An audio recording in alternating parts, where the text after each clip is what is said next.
अस्सलाम वालेकुम दोस्तों, मैं हूं डॉक्टर कोमल अज़मत और आप देख रहे हैं मेरा channel the care area.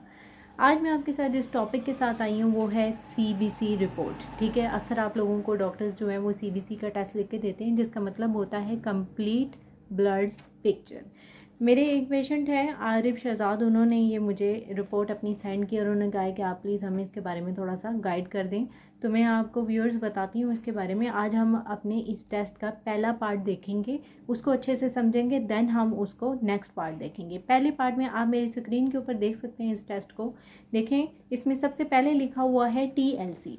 TLC का मतलब ये होता है कि आपके ब्लड में टोटल ल्यूकोसाइट काउंट कितना है। ल्यूकोसाइट का मतलब ये है कि आपके बॉडी में कितने ब्लड में वाइट ब्लड सेल्स प्रेजेंट हैं। आप साथ में रेंज देख सकते हैं, 4 to 11 मल्टीप्लाई बाई 10 9। ये जो इसकी रेंज है ना, इसके अंदर अंदर आपकी नॉर्मल वैल्यू होती है। नेक्स्ट जो चीज़ है इसमें वो है RBC काउंट। ठीक है, अब RBC सबको पता है कि रेड ब्लड सेल्स होते हैं। ठीक है, हमारे खून बनाने वाले सेल्स होते हैं। अब इसकी रेंज भी आप देख सकते हैं, 4.5 to 6.30 जो है वो हमारे पास इसकी ये नॉर्मल रेंज है। थर्ड चीज़ जो है इसमें वो है हीमोग्लोबिन, यानी जो इंडिकेट करता है कि आपके इस टाइम पर ब्लड लेवल कितना है बॉडी में। ठीक है, तो नॉर्मल ब्लड लेवल जो है वो है 13 to 16। ठीक है, फीमेल CV। अच्छा, अब ये कुछ वैल्यूज़ ऐसी लिखी हुई हैं जिसके बारे में आम तौर पर किसी को भी मालूम नहीं होता। ठीक है, और डॉक्टर्स भी इनके ऊपर ज़्यादा तवज्जो नहीं देते। आप अगर उनके पास टेस्ट रिपोर्ट लेकर जाएं तो वो भी आपकी तरह ही सिर्फ हीमोग्लोबिन को देखेंगे, बहुत हुआ तो RBCs को देख लेंगे, और इसका जो सेकंड पार्ट है रिपोर्ट का WBCs उसको देख लेंगे, वो हम बाद में डिस्कस करेंगे। मैं आज आपको इसके बारे में थोड़ा सा बताती हूँ कि PCV इसका मतलब क्या है। PCV का मतलब ये है कि पैक्ड सेल वॉल्यूम।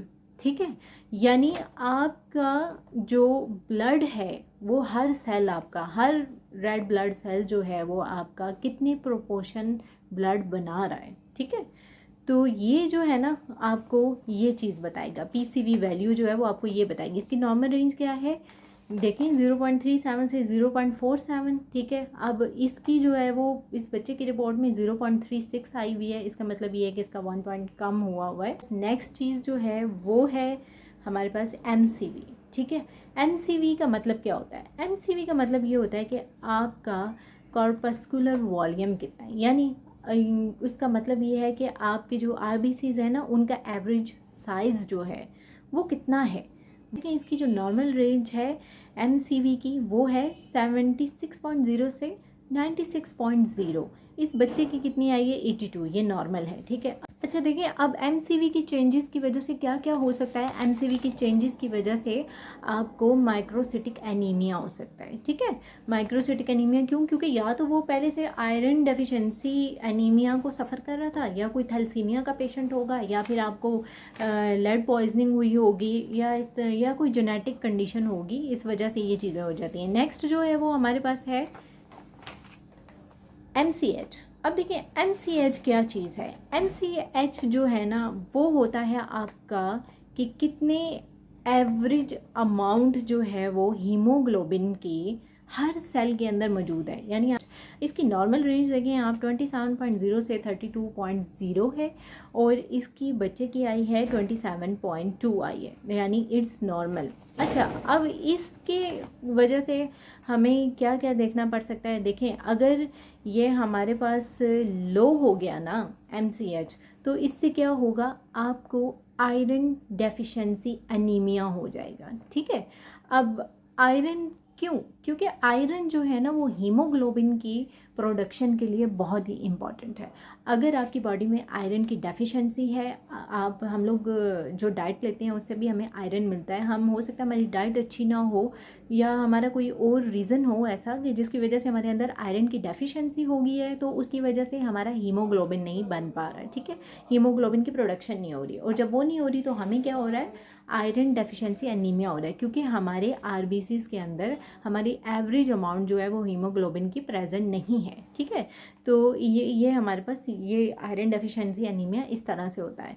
नेक्स्ट, अगर यही MCH वैल्यू अगर हमारी रिपोर्ट में हाई आ जाती, फॉर एग्जांपल इसकी 27.2 थी, नॉर्मल थी, अगर इसकी 32 को क्रॉस कर जाती, ज़्यादा हो जाती इसकी, तो फिर क्या होता हमारे पास, फिर ये होता कि आपको मैक्रोसिटिक एनीमिया हो जाता। ठीक है, माइक्रोसिटिक एनीमिया का मतलब ये होता है कि आपके जो सेल्स हैं, आरबीसी सेल्स हैं आपके, वो बहुत ज़्यादा बिग हो जाते हैं, टू बिग हो जाते हैं। ठीक है, क्यों हो जाते हैं? उसके डिफरेंट रीजंस होते हैं। हमारी बॉडी में या तो विटामिन B12 इतना मौजूद नहीं था, या फोलिक एसिड डेफिशिएंसी हुई थी, या फिर कुछ लोगों को थायराइड की बीमारी होती है तो उनका थायराइड ओवर एक्टिव हुआ होता है, और या फिर कुछ लोगों को लिवर डिजीज़ होती हैं। तो ये नेक्स्ट जो है वो हमारे पास क्या है, MCHC। MCHC क्या होता है भाई? ये होता है आपका कॉर्पस्कुलर हीमोग्लोबिन कंसंट्रेशन। यानी पहले हमने देखा कि आपके हर सेल के अंदर हीमोग्लोबिन कितना है, अब हम ये देखते हैं कि ग्रुप ऑफ सेल्स, उसके अंदर हीमोग्लोबिन की कितनी कंसंट्रेशन मौजूद है। ठीक है, अब इसकी नॉर्मल रेंज देखें, हमारे पास 32 से 36 है। ठीक है, और इस बच्चे की आई है 32.8, इट्स नॉर्मल। लेकिन अगर ये हमारे पास लो कंसंट्रेशन अगर आपको रिपोर्ट में शो होती है तो आपको हाइपोक्रोमिक एनीमिया हो जाता है। ठीक है, क्यों? क्योंकि हीमोग्लोबिन जो है ना, वो हमारे ब्लड को रेड कलर देता है। ठीक है, अगर हीमोग्लोबिन हमारे पास एक नॉर्मल अमाउंट में मौजूद होगा तो वो हमारे ब्लड को एक रेड कलर देता है, और वो कैरी करता है ऑक्सीजन को और प्रोवाइड करता है through out the body cells. और अगर इसी की कंसंट्रेशन हाई होगी MCH की, देन क्या होगा, हाइपरक्रोमिक एनीमिया हो जाएगा। यानी आपके जो रेड ब्लड सेल्स हैं वो एबनॉर्मल शेप के हो जाएंगे, उनकी नॉर्मल शेप नहीं रहेगी, वो एबनॉर्मल शेप्ड हो जाएंगे या फिर क्लम्प्स बन जाएंगे। ठीक है, एक जगह इकट्ठे होकर एक क्लम्प सा बन जाएगा। तो ये प्रॉब्लम आपको होना शुरू हो जाती है। ठीक है, at the end but not last, please like my channel, subscribe my channel.